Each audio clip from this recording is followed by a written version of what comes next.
Okay. Yeah, it's doing it. Okay. It didn't do this Sunday. It just looks different. I think that's what threw me off. Okay. I There we thought we go. was gonna have an issue. We're live. Hello, good evening, good evening. Welcome, welcome, welcome to the Working Wednesdays broadcast. I am your host, Audra V. Hurd. So excited for tonight with my special guest, none other than author, CEO of Make It Rise, relationship coach, expert, talk show host. I'm calling out her bio. None other than Miss Tam Johnson. She's a dear friend of mine. Absolutely excited to have her on the platform again tonight. She was with us last season. This is season 3 of the Working Wednesdays broadcast. So she was a special guest with us last season. We had a great time last time, so I know we are going to have a good time this time. So, Tam, go ahead and greet the audience. Say hello, good evening tonight. Hello, good evening tonight. Look, it's 4 p.m. here in California, so Right. it's not as late. But hello, guys. How are you? What an honor it is to be back on this platform, this broadcast. Thank you so much for inviting me back. Again, it's an honor. I do not take it for granted or lightly that you have chosen to have me here. But as you said, my name is Tam Johnson, Tamara Johnson. I am the founder of Make It Rise, Rebuild Intentionally and Strategically for Effectiveness. Our vision is to create a movement where we're changing the view of how society has defined marriage, understanding that everyone's definition is derived from different places. So it can be from where, what you were raised to believe or your own personal experience in your marriage. But the goal is for us to show and share God's true and original design of what marriage is, what it looks like. And I do that by different vehicles that God has given me. So this is a car that I'm driving right now, sitting on this platform. My talk show, it's a platform. My books, that's a platform. Speaking to wives and husbands, one-on-one coaching, that's a vehicle. I'm sorry, that's a vehicle. And so I'm just here, open, a willing vessel, transparent. I believe that my transparency is someone's road to recovery. And so I am again honored to be here in this space with you tonight, Audra. Thank you for inviting me to speak on this platform again. Thank you, thank you, thank you so much. So when you was when you was introducing yourself, I was like, well, there goes her bio. I was like, okay, I don't need to read the bio. But welcome back, Tam. So glad to have you back again. I can already tell we're gonna have a great time tonight. Oh If yeah. those that are listening, do me a favor, like, share, tag the video, get someone on tonight. We are broadcasting through our business page, IBG Publications, also known as IBG TV, where we host this particular broadcast, as well as our Ladies Delight panel. Tam is a member of the Ladies Delight panel. We just met last Sunday and it was a phenomenal time as always. I think it was something Mhm. extra special on last Sunday. That's just me. But Yeah. we met last Sunday, had a blast. Also on IBG TV is the Business Owners Roundtable. That's something that we recently launched this past weekend as well, where we have a group of business leaders and entrepreneurs, ministry leaders. And we just come together and have a candid conversation about the journey of entrepreneurship. So you can catch all of those shows on our channel, YouTube, IBG Publications. I actually am going to start uploading the Ladies Delight. I hadn't put it on yet, but the Lord put it in my spirit to upload those onto our channel. So it's going to be a lot of good stuff coming down the pipeline with IBG TV. I can't talk about everything, but it's just going to be some good stuff coming up. So thank you for joining us. We are here every Wednesday at 7 p.m. Eastern Standard Time, 6 p.m. Central Time, and then 4 p.m. Pacific Time. And for those who are watching us from Africa, I see Pastor Adogo is on. I think he's on Nigerian time, which is 6 hours Wow. ahead of us. So it's probably like around 1 a.m. his time. So thank you for joining us as well, our East African family. So God bless y'all. Thank you for joining us tonight. Let's jump right on in. I know last time you were here, Tam, we were talking about the marriage policies and procedures. But since Yeah. then, you've released a new book. So talk a little bit about your new book and what your hope and message is for that particular book.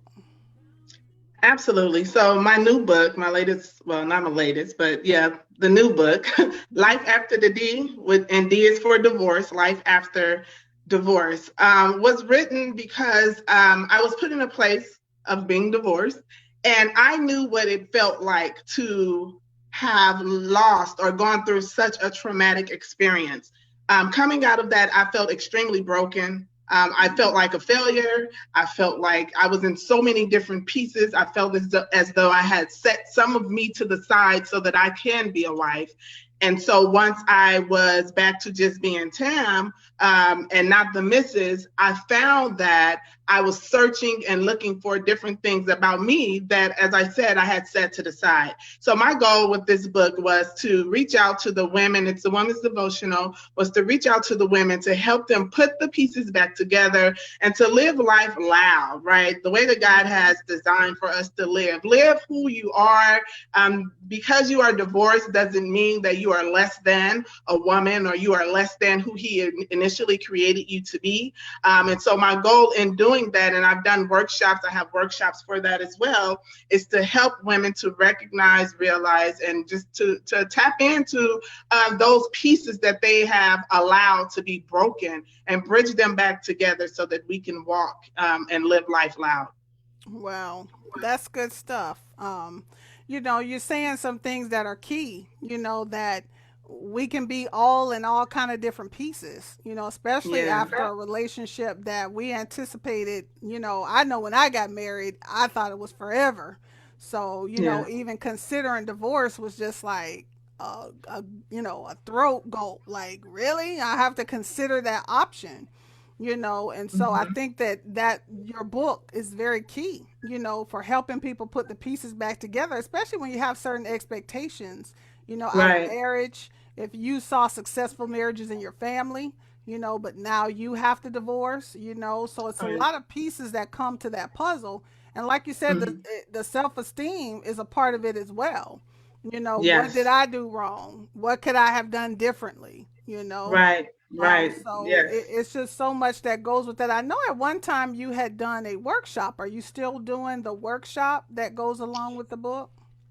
Yes, I am. I am working on doing another workshop for it, but at this particular time, I'm working on doing an anthology for Life After the D. So all of that will be packaged together as I move forward with that. You said something that kind of stood out for me. You said, sometimes you feel like, if you've seen healthy marriages in your family, you don't want to be that one that break the trend, right? Right. Well, for me, it's not that I saw healthy marriages in my family. I did not. I wanted to be that one that broke that curse, right? And so, on top of that, being a marriage and relationship, a healthy marriage and healthy relationship advocate, and pushing for healthy relationships, and having to go through that in the public, and it was public because of the platform, because of what I do, right? And Right. so there were things that I had to share. There were things that even if I didn't share was going to be assumed. And because it happened in such a public place, well, the when it comes to why we divorced Hmm. in the church, right? It was so open, and so I was put in a position to where I had to stand and talk about it. I couldn't crumble. It wasn't the time to crumble, right? I Right. wanted to, and I asked God, can I just leave this alone?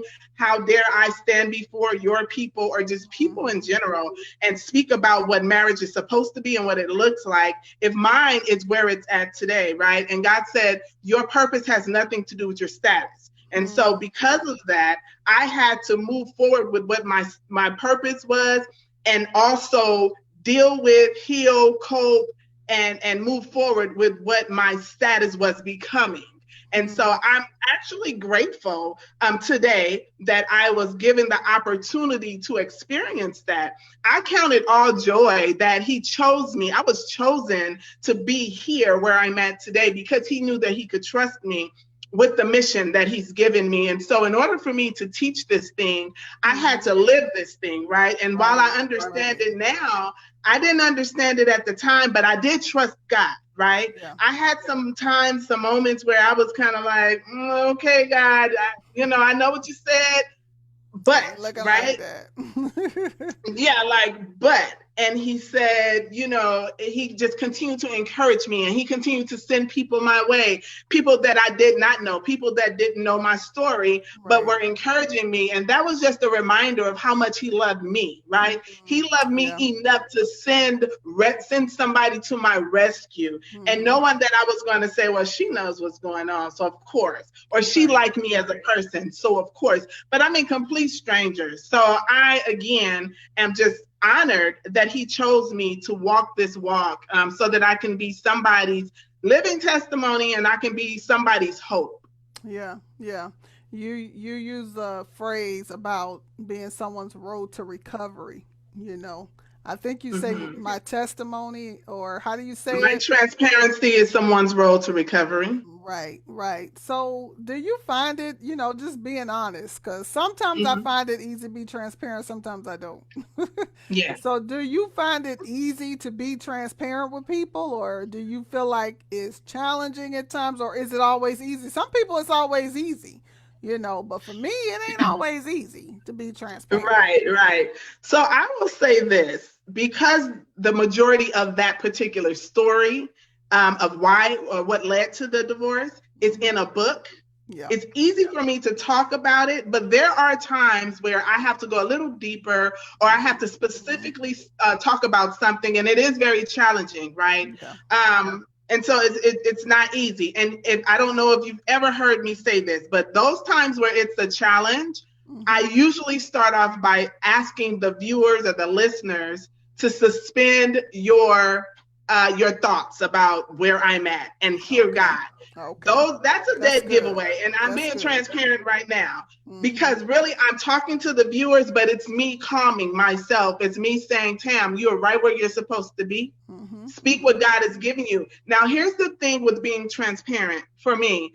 There were times where I wanted to just help. I know that if I tell this story, it's going to help someone. But what God had to show me was sometimes my transparency in certain areas, when he doesn't tell me to be transparent, I can be more of a hindrance than a help. He says, if there's a room of 100 people that you're speaking to, there may be one person in there that with what you say may hurt them and may hinder them and not help them to go to the next level. So I need you to be very clear when you hear me say go or no, right? So I've experienced the hindrance of one individual. And so I have to be very in tune with God's voice, and kind of get out of my way with just wanting to be the help. Wow. That's good, because sometimes we can share too much. That's saying that three-letter acronym TMI, too much information. Yes. Sometimes we can share too much information. And like you said, somebody who may have been teetering on, I should live this way, and then you say something like, oh, it's okay, I can continue doing X, Y, and Z because she did it, because sometimes people will listen to us and see some influence and use it as a pass to do different things. And what you're saying is so wise to know when to say, when not to say, so to speak.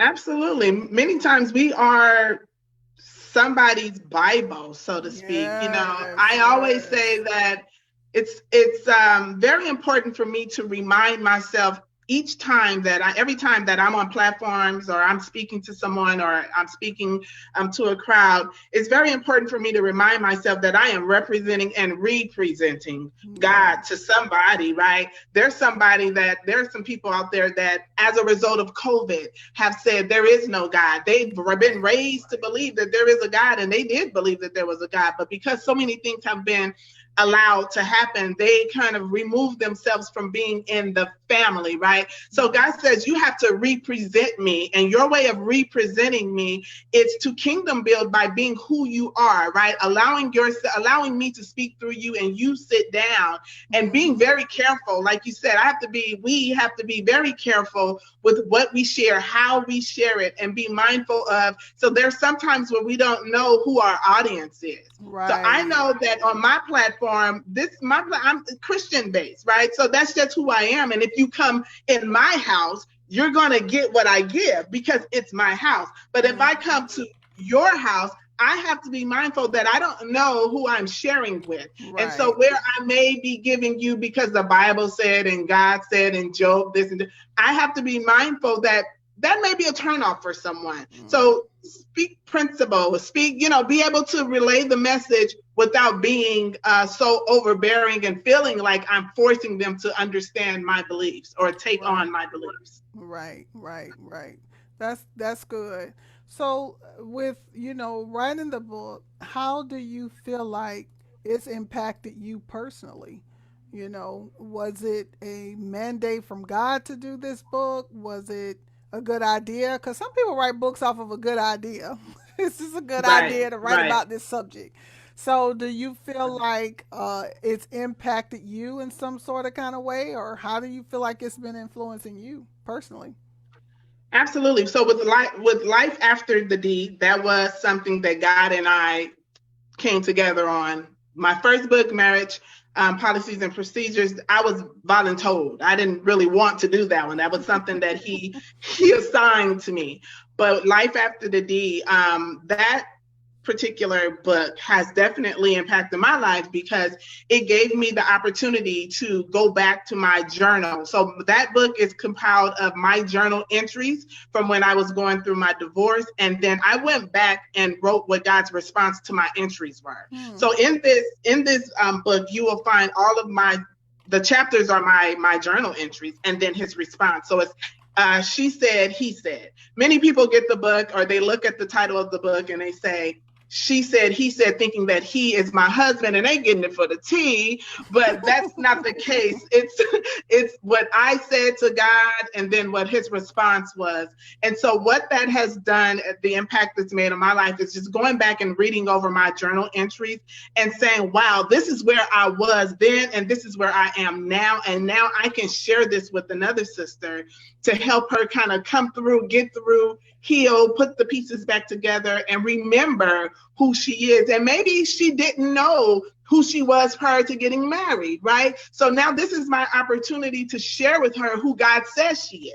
And Right. so it's impacted me because I've had to really dig deep in who Tam is. Yeah. It Yeah. made me really go back and relive what my thoughts were, what my beliefs were, what my mindset was. Because here's the Hmm. thing, once you see something, you can't unsee it. Right. So once God revealed some things to me when I wrote this book, I didn't go back to what I thought back then when I was writing the journal in my journal, right? But it was once I went back to read it that I was like, wow, God, you are amazing. This is where you've brought me from. This is where I'm at today. So it put me in a space of just being extremely thankful. Hmm.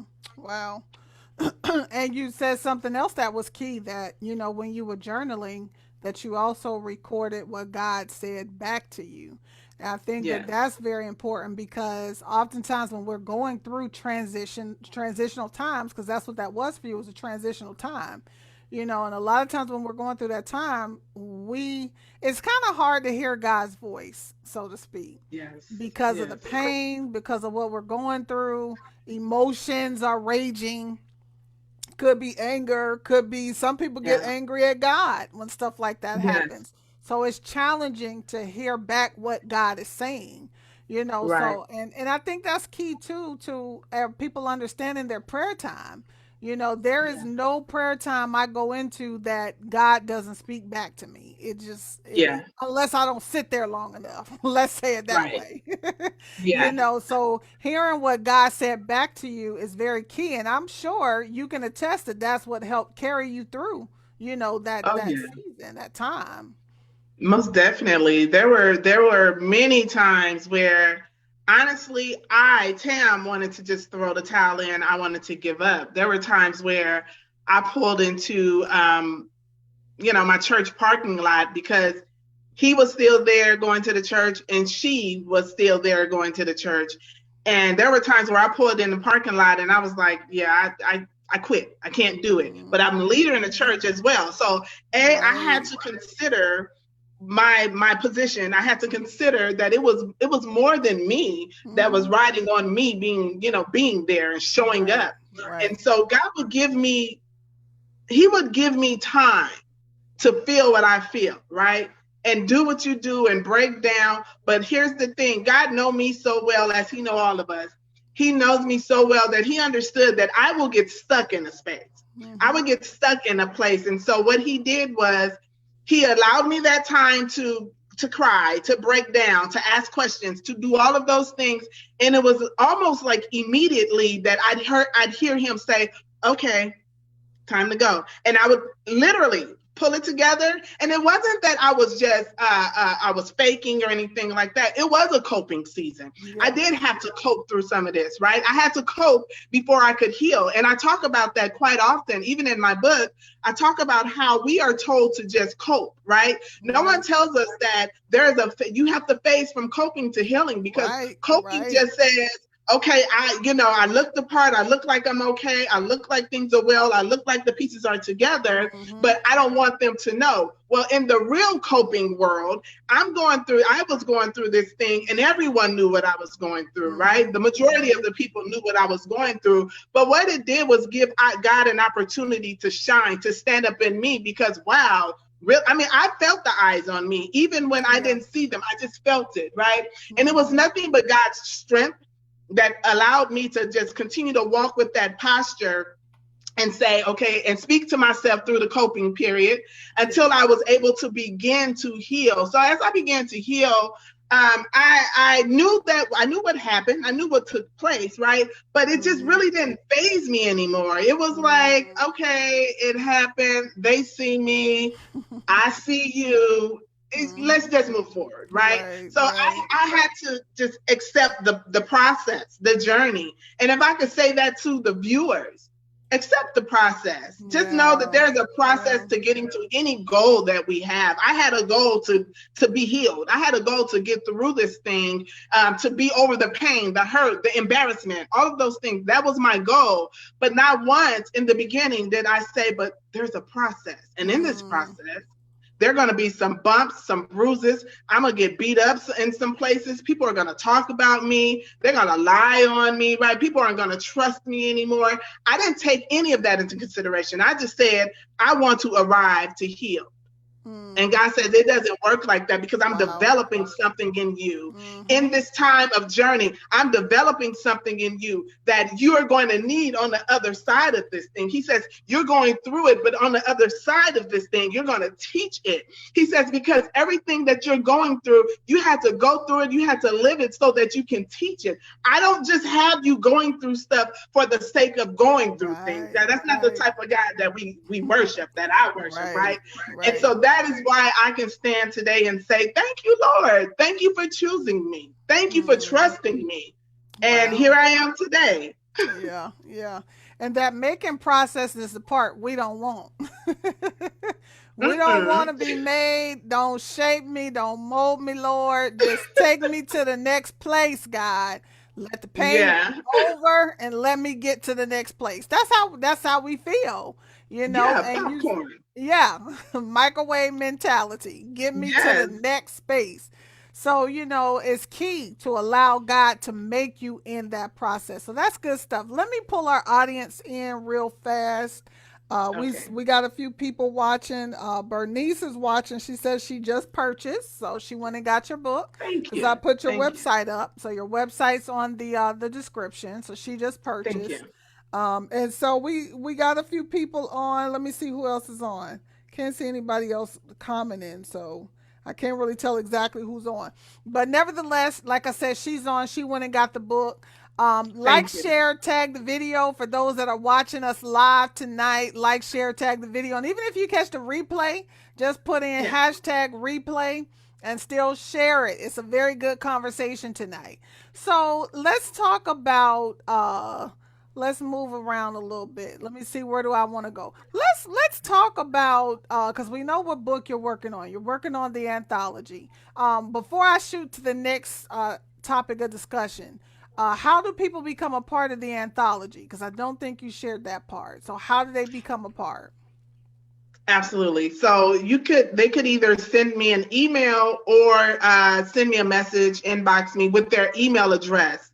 Next week, Monday or Tuesday, I will be sending out an information package. What it is that I'm expecting, the why to the what. My reasoning for doing it, how much it'll cost, if it costs, because I'm allowing God to kind of guide me in this. And what it is that we're doing, what the mission is, and what the vision is. And so, if they would just send me an email to make it rise 2015 at gmail.com, or just inbox me, I will definitely respond to let them know that I received their interest. It doesn't mean that you're locked in, but you're just showing interest, and I'll be sending out more information and details on next week, Monday or Tuesday. Okay, I just put your email in the comments. So anybody Thank you. who's interested in becoming a part of the anthology, if you have never written a book, anthologies are an excellent way to get your feet wet with writing a book. Yes. I don't want to tell all of it, but are you planning on doing personalized books for the authors? I know that's getting a Yes. little technical, but Yes, but I am. Yes, I okay. do plan on doing that. Yes. Okay. I'm just saying that for someone listening who may want to Yeah. have, a book of their own, Absolutely. as an author, excuse me, it gives you Right. the opportunity to have your own book if you've never authored before. So I think anthologies are an Absolutely. excellent way to get started in that. So let's kind of shift gears a little bit. Let's talk about what you do as a coach. Let's talk about how you've written the books. You've written, two books. I don't know what else is coming down the pipeline besides the anthology. But let's talk about what you do as a coach. How you assist married couples, and you being single. You Yes. assist married couples with their marriage. How Yes. has that worked out for you, being that you are no longer married? Do you find that easy to do? Is it challenging at times? Very How does that? challenging. I was wondering about that. So, talk Very about challenging. what you do for married couples and some of the challenges that you face. Very challenging. So where when I was married, it was easier for me to sit with a couple and kind of put together a package for them according to what they were going through. So I've coached couples through premarital before they got married. I've done workshops for couples. I've done couples events. So here's the thing for me with the husbands. Because they do not want to sit in front of another woman that's telling them that you need to.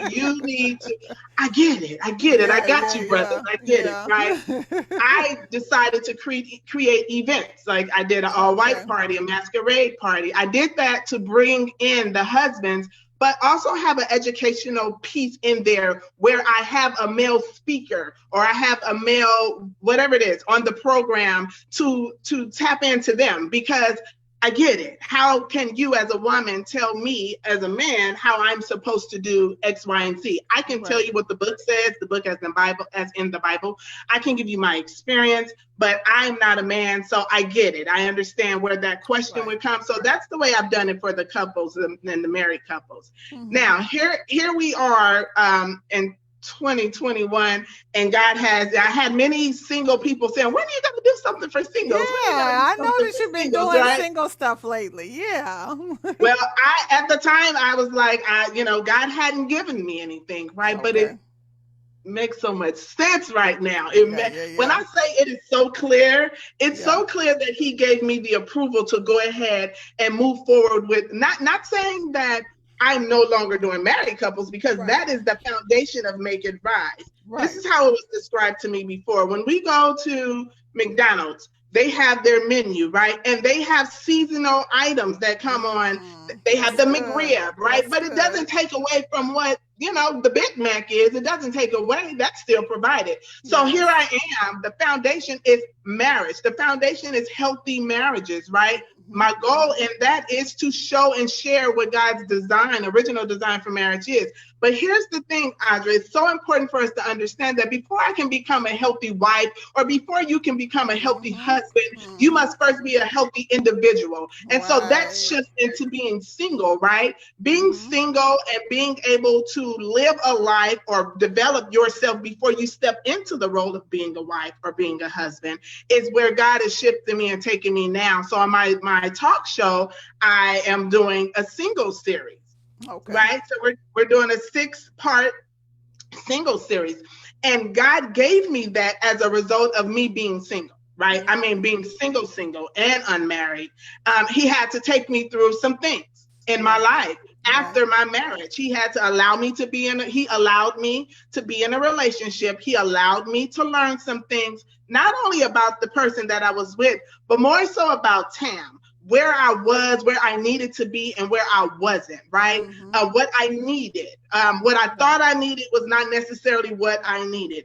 And Yeah. so again, as I shared earlier, the way that God gives me things to give to my audience or to my clients is by allowing me to live it, learn it, teach it, Teach right? it. So I had to Mm-hmm. learn it. I had to live it. And so now that I can teach it and teach it from a place of I know what I'm talking about, right? So Right. I can talk to you about being a single woman. I could talk to you about dating with a purpose. I can talk to you about being married. I could talk to you about being divorced. I can talk to you about dating again. I have a lot that I can talk to you about. Right. My question is, are you open and available to receive it, right? Are Mm-hmm. you using who I am to stop your blessings? Because listen, when I tell you that God is sharing some things through me to you, stuff that I really do, sometimes I don't even want to talk about that, right? But Right. God says, no, go.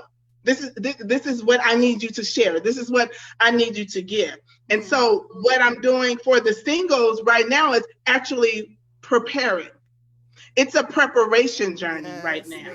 Yes. I'm Yes. preparing you to be them and not necessarily them. I'm not saying that should be your goal over there, but Right. there is hope that you should get there, right? So Mm-hmm. becoming the wife and Mm-hmm. becoming the husband. That is Mm-hmm. where God has me right now. Wow. Wow. That's good stuff because, when you are not a whole individual and then you go connect with somebody else, it's bound to crumble at some point or Yeah. another. So, Yeah. I think a lot of single people miss that. And I can Yes. recall being single in the church and, really strongly desiring marriage because that's what was before my face. That's what I saw. You got to get Yeah. married or you can't have sex. That's the major emphasis that was put on marriage. Yes. It's lawful sex. So you start painting this picture in your mind that's the only thing you start looking for.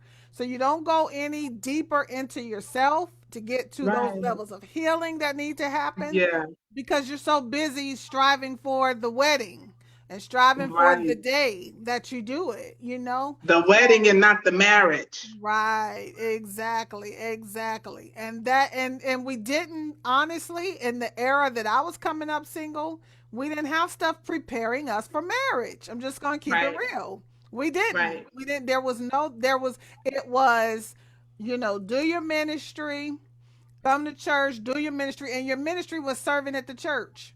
It That's wasn't it. what God personally called you to. It was not Right. cultivating your personal gifts for your personal calling. It was none of that. It was do your Yeah. ministry, come to the church, do your ministry, live holy. Yes, that's it. And make it Live to holy. heaven, because if not, you're going to hell. Yep, exactly. And then the married couples made you feel like you were some kind of omen, so to speak, because Mm-hmm. you weren't married. Yep. So you were Right. ousted for not having a man. I'm just Right. keeping it real. And then Yeah. and then God forbid you're good looking, so now the husband's looking at you. So now, Right. I'm just keeping it real.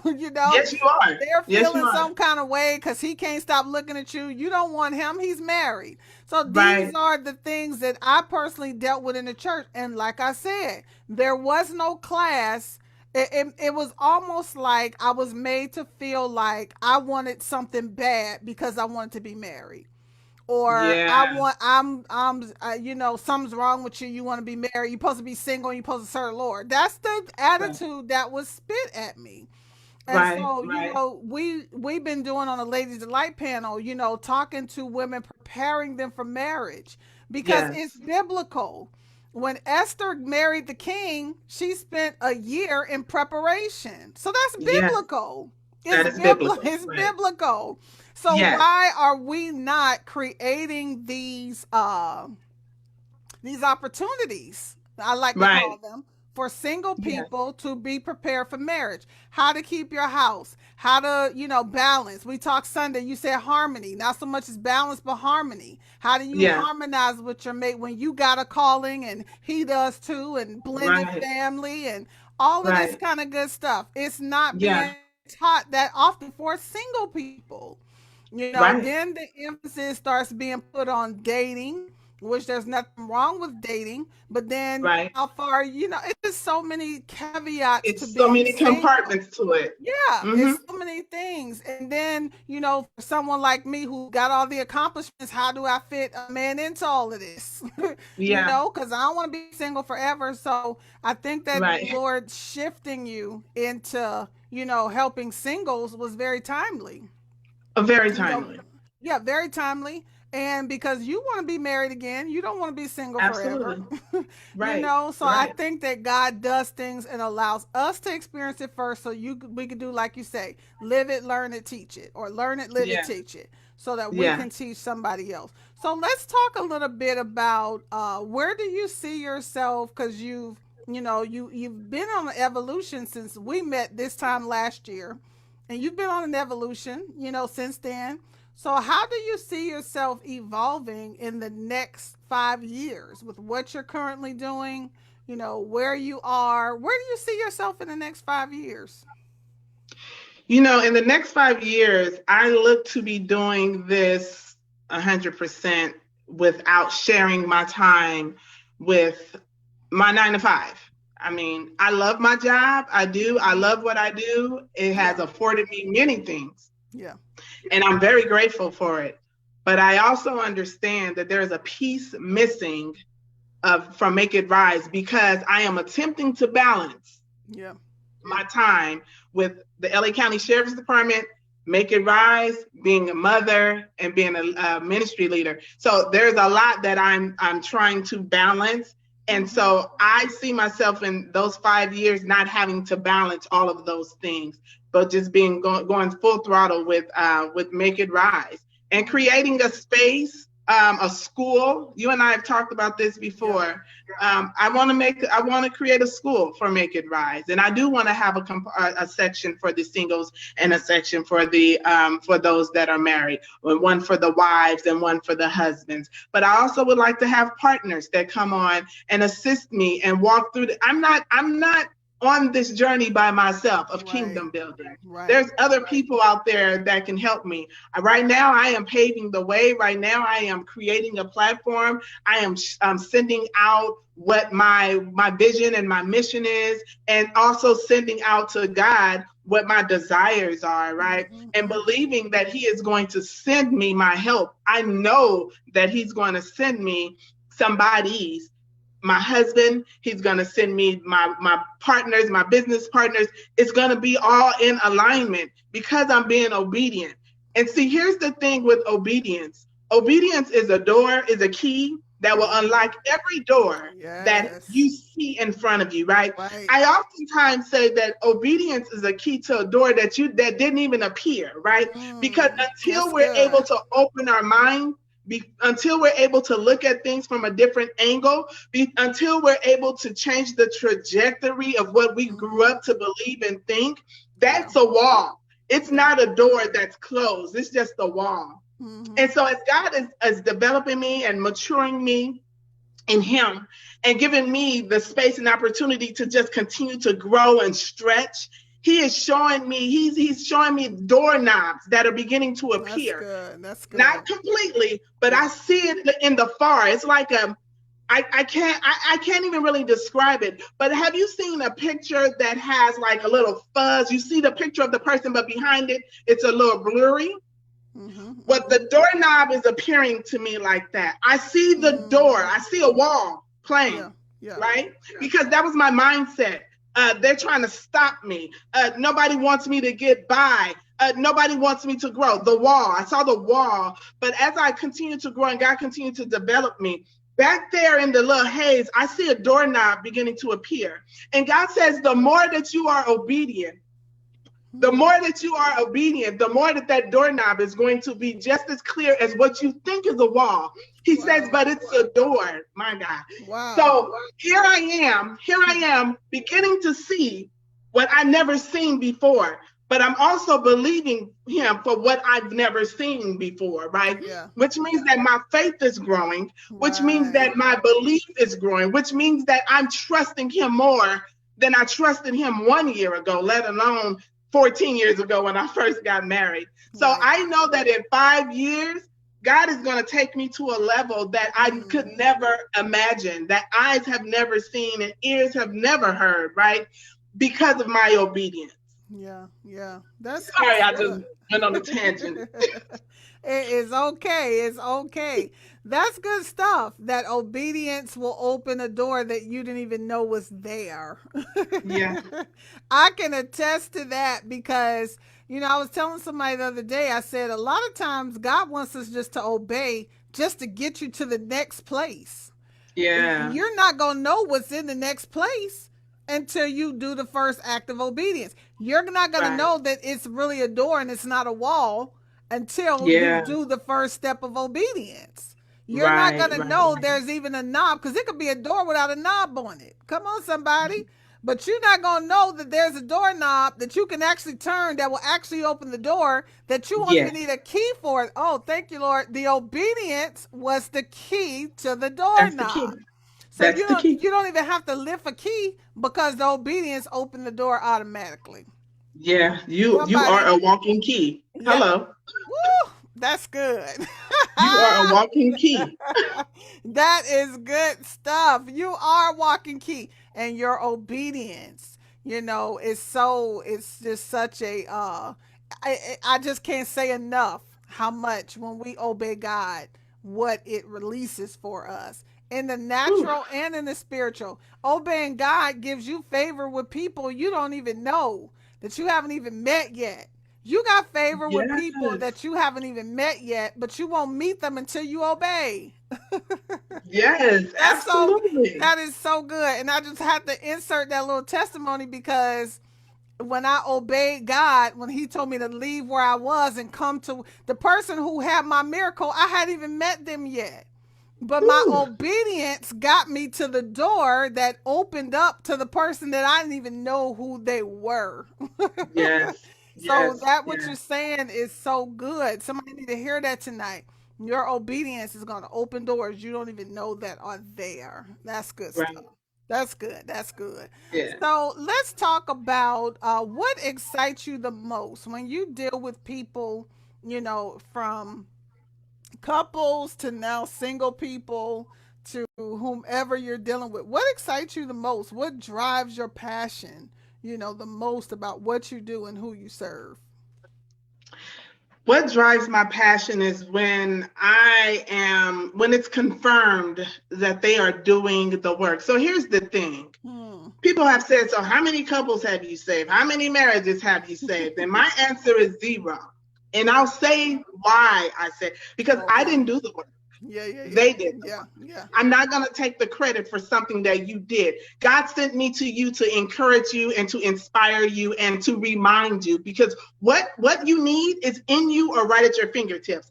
I Hmm. just so happen to be right at your fingertips. But That's what I good. did was break up that ground that's inside of you to Hmm. get it moving again, to remind you Yeah. of who God said you are, and to teach you who God said you are, right? So it wasn't me, it was you that did the work, because I can lead you to the water, but I can't make you Right. drink it, Right. right? So I take no credit from that. So what really does it for me is just seeing them do the work, and not only doing the work, but on the other side of that, being successful and effective in Yeah. all the things that they are putting to place. So when I get text messages and emails and, oh my God, thank you, and do you remember you told me this, it came to pass, and when I get those messages, that's like, and it is usually right on time, it's usually at a point where I'm like, Lord, I'm tired.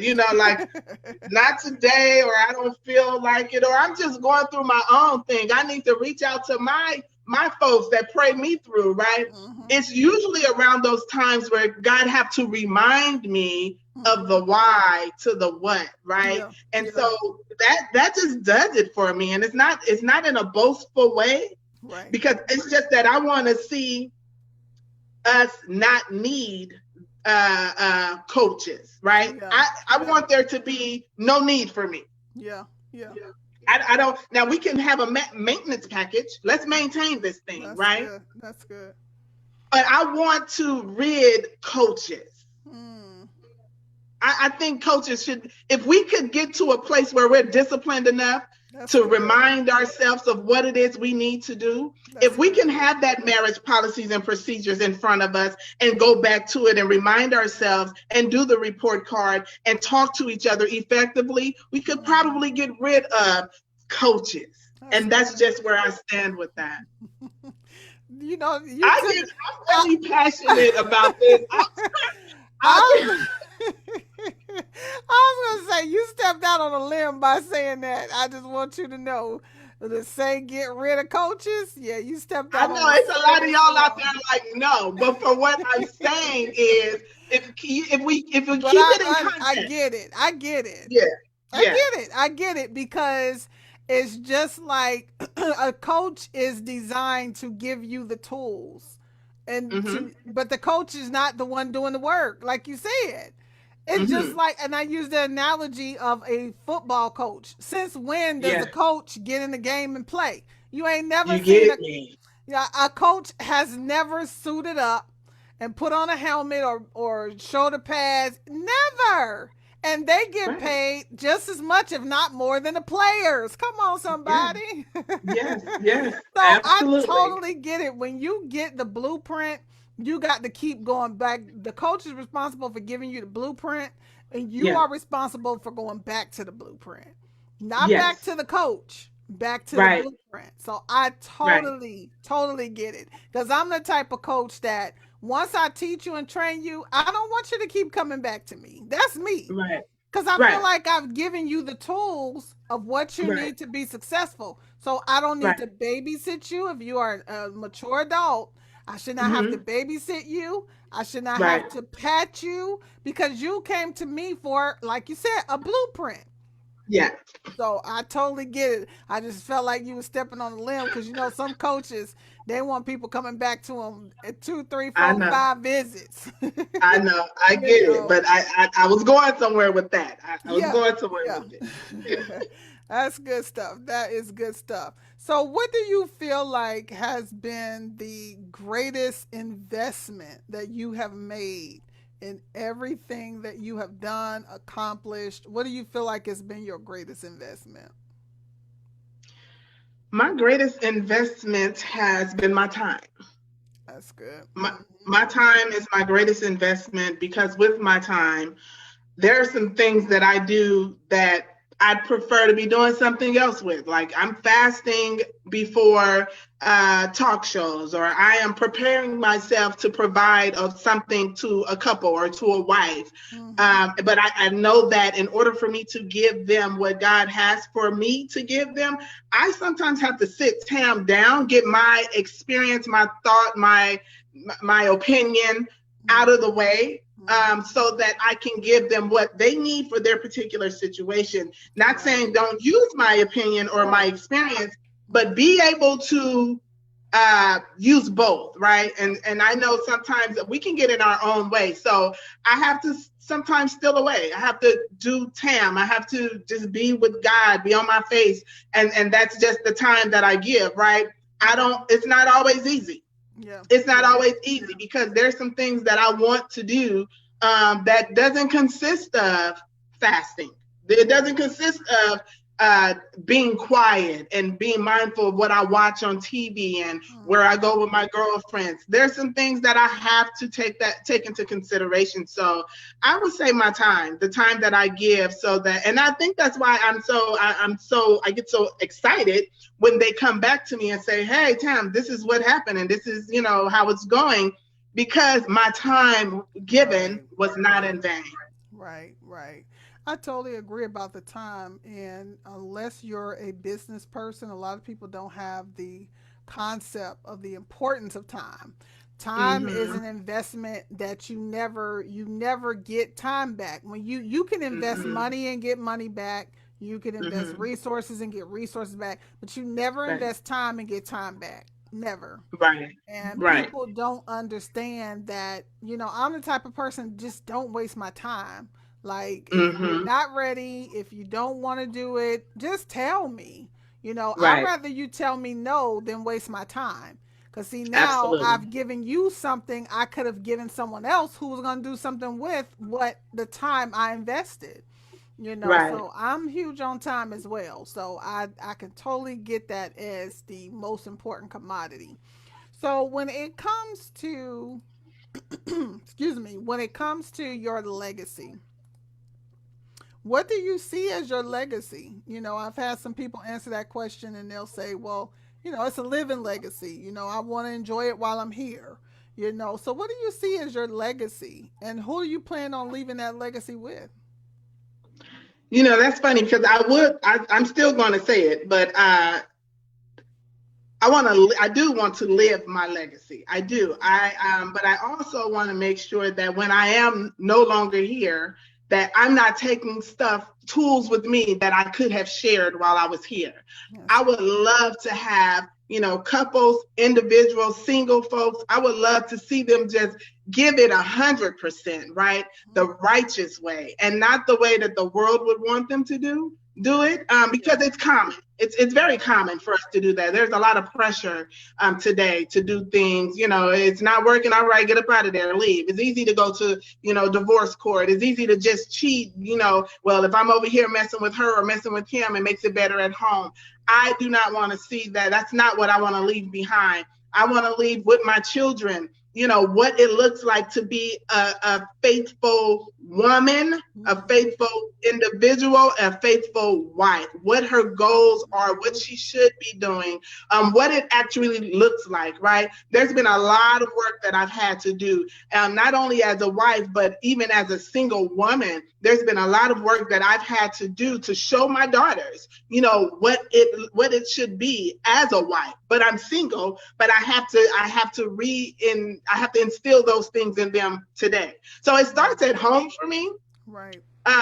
Right at home, I need to leave behind what God says a wife is, and Right. what Right. she should That's good. do, what That's she good. should expect, right? If I'm Yeah. not doing it at home, then really what I'm doing outside doesn't matter.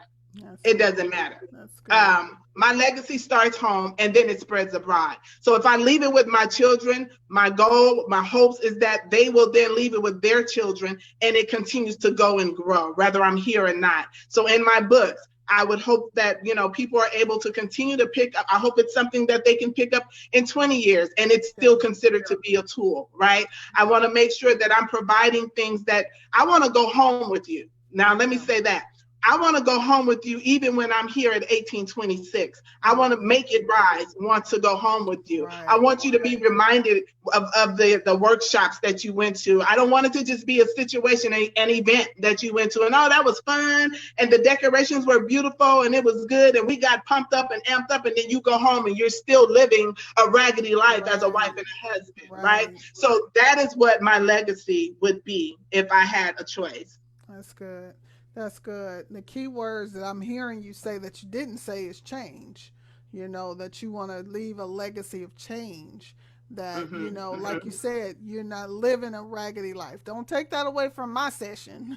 Yeah, don't yeah, don't take that away from what I'm putting out. I want to leave people living right, doing right, you know, right. operating in those principles. And I think a lot of people miss that about legacy, and they equate legacy to money. And there's Money. nothing wrong with leaving money. There's nothing wrong with Right, that. But money is paper and it can be burnt. And then what? Bank accounts can be closed down. mm-hmm, People can get, the IRS can freeze all that money up. mm-hmm, If mm-hmm. you don't properly will it, it can go into an Yeah, estate. So, Let me say this real fast, Audra. My coach, my first lady, she said it last night on Bible study. She was talking about resources, right? And mhm, so you just mentioned money. We many times we try and leave when we say legacy, we automatically equate that to money. And there's nothing wrong with that because we all know that it is a resource. But right, as she was sharing last night, it's a resource, but it's not the source, right? So right, whether I leave you with no money or with money, I still need you to tap into the source, right? right, Because right. the source is going to teach you and show you what to do with Mhm. that money that has been left Yes, behind. yes. The source is going to show you how to be a wife, how to use those tools that Tam, has given you to put in your toolbox of marriage. So Mhm. I want us to focus more on the source and not necessarily the resource. Yeah, yeah, yeah. That's good. That's very good. And it's almost like understanding what to do with what God has given you as far as Yeah, what you do leave in the earth. right. Because we come with all these abilities, these treasures in the earthen vessels, and when they're not cultivated right and when they're not pruned and cleaned up right, we do get our focus off and we Yeah, don't lead people to the source. And if I yeah, teach you how to get to the source, that's the best legacy I could ever leave, is teaching you how to get to the source. Because God yeah, knows when I close my eyes for the last time, I've given all that I can give. yeah, But you leave that imprint. It's almost like every time, you deal with a couple or now a single person or your book or your coaching, whatever the case may be, it's like you leave a imprint on people. And I think yeah, people also miss legacy as an imprint. That you have the yeah, opportunity to touch people and to show them a different way. Show them a yeah. better way. So that's good stuff. The Lord has really been dealing with me about legacy as well. Mm-hmm. That in my prayer time today, the Lord told me, He said, "Why do you want children?" He asked me the question, "Why do you want children?" Okay. And a lot of people, the first thing we think of is we want to fill the void. And at one time in my life, it was just, I just wanted to fill a void. I thought a child would fill a void. But when I Mm-hmm. started writing some things down today, I was writing things down like, to teach them the ways of God, to teach them how to be the best contribution to this world. Yeah, That's why we go from heaven into earth to yeah, we go from that realm into this realm because we are supposed to leave God in the earth. And yeah. we do that through children. That's what we're supposed to do. That's why the Bible Mm-hmm. says, train up a child in the way he should go. When he's old, he won't depart. So that, Yeah, that the imprint of God, oh, that's good. God's imprint is left in the yeah. earth through children. And our legacy does go through our children. You know, Absolutely. when someone dies, you can automatically tell the legacy they left by looking at their kids. Absolutely. Absolutely. I have three daughters. Two biological, but my stepdaughter, that's my baby. That is my Mm-hmm. baby. But what is so amazing to watch is me at the different stages of raising them. Mm-hmm. So my two oldest, I know where I was not at, right? Right, I see right. it. I Yeah. see what they give me. They regurgitate who I was at the time, Right, right? right. And so I find myself trying to tweak things. And even, although they're adults, I find myself trying to reteach things, and thank God Mm-hmm. that they're very respectable, mannerable. I love my girls. Yeah. But with that baby, it's day and night. There's so many things that I've dumped in her, I've put in her, I've placed in her, I've taught her by not saying a word, right? Because of who I am today. There's so many things that I see in her that it just amazes me, right? When I look at her, when I listen to her speak, I'm amazed by Yeah. not what I see, but the transition of me. Right? I'm Right. looking at my girls and I'm watching my transition. And God says, but there's still some more in there. Mm, yeah. There's Yeah. still some more growth. There's still some more developing. There's Mm-hmm. still some more understanding. There's still some more patience. There's still some more in there. I'm not done. I have not reached. I have not arrived, right? And so it's every single day, it just encourages me to keep pushing, to keep going. Don't give up. Yeah. Don't quit. And that's what I'm going to tell the viewers. Don't give up. Don't quit. No matter what it looks like, no matter what it Right. feels like, No matter Right. what they say, no matter what they don't say, right? No matter what you see or you do not see, whatever you are supposed to be doing, you do it, and you do it with your head held high, with your Right. posture straight, and you do it for the purposes of what you were called to do it for, right? Not Mm-hmm. to please man, not to please the woman, but to please God. And when you do that, those doors that I talked about earlier, because of your obedience, will begin to appear and be very plain and clear for you to open and get on the other side so that Mm-hmm. you can get to the next assignment. Yes, yes, yes. That's good stuff. That is good stuff. Well, we are, time went by so fast. We It are did. up on the hour. It But it's did. been a good conversation. I want to acknowledge our viewers again. Nicole Dozier, thank you for joining. She said hello to you and yours. Hey, Nicole, how are you? Hello. Nita Dickerson joined us. I don't know if she's still on. Vicky Victorious Wagner Franklin, she was on with us. Not sure if everybody's still on or not. But she said, Okay. good afternoon, ladies. Thank you for the live. We need it. She says we need it. So, all right. Thank you all so much for joining. It's been a awesome discussion. We gonna have to get you back for season 4. Okay.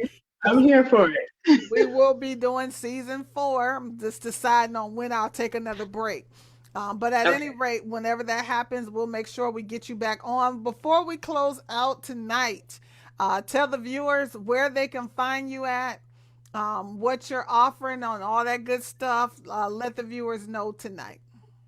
Absolutely. So I am on Facebook and Instagram under Make It Rise. Also on Twitter under Make It Rise. Um, YouTube, Make It Rise. Every other Friday, bi-weekly, we are doing a talk show called Let's Be Clear. We will be on this week, this Friday. We are currently in a single series. And so the first part was 2 weeks ago. Second part is this week. This Friday, we will have Branisha Blackman on talking about becoming the good thing. Our foundation scripture is he that findeth a wife findeth a good thing and finds favor, receives favor from the Lord. So she's going to talk about becoming the good thing. I would love for you all to join us, whether you're married or you're single, and give us your feedback. Talk to us. Come on and give us some feedback on what we're going to be talking about. Also, for those of you who are looking for the opportunity to become an author, as Audra said, starting off doing an anthology, it's kind of getting your feet wet. It gives you an opportunity to get a feel of the process. I would love to have you join me as I do the anthology for Life After the D. The anthology, the goal is to encourage those who are divorced, who have divorced or going through a divorce, to remind them to become whole, to stay whole, to leave all the broken pieces where they're at, but bring it all together and be one again. Um, and you can email me if you're interested. Just for interest, you can send me your email address in my inbox, or send me an email to makeitrise2015 at gmail.com. And excuse me, her email address, it is pinned to the top, so I did pin her email address. I did Okay. also put in her social media handles as well as her website in the comments. Her Okay. website is in the description, so you can visit her website as well. So everything is there, whether you are listening live or catching a replay. If you desire to be an author, this is your opportunity, especially if you fall under the category of what she's looking for. Send an inquiry. We can't guarantee you'll get chosen, but send an inquiry, and I'm sure Tam will handle it from there. So thank you so much for joining us tonight, Tam. Any final words of Absolutely. encouragement before we sign off for the night? Ooh, yes. I would just say lead in love. Mm. Lead in love. Do everything that you do, do it with love, right? Question yourself with whatever you do for someone. Do they feel loved with what you're doing for them? And if Mm-hmm. not, just start all over. Because we want, if we're sharing with someone, we want them to receive it in a loving way, right? We're in a Right. time we're living in a world today where, there's hate all over the place. The last thing we need is for others to feel like we're not giving or showing up with love. And so Right. that's what I got for you guys. Just lead with love. Hmm. That's good. That's good. That's a good way to sign off for tonight. Thank you so much, everyone, for joining us. Again, this is the Working Wednesdays broadcast. I'm your host, Audra V. Hurd, the CEO of IBG Publications. You can also reach us on the web, ibgpublications.com. You can also find us on YouTube. This video will upload shortly after the broadcast to our YouTube channel, as well as our other social media outlets. So God bless you all. Have a wonderful night. Join us next week. My special guest will be none other than Stephanie Cooper. She is a podcast host as well as an author. So I'm sure it's going to be a very good conversation with her as well. And her podcast is called Broken into Beautiful. I was actually a guest on her show sometime last year. I think it was like around November or something like that. But she'll be our guest on next week. So I'm excited to have her on. So join us, same time, 7 p.m. Eastern Standard Time, 6 p.m. Central Time, as well as 4 p.m. Pacific Time. So God bless you all. Have a wonderful night.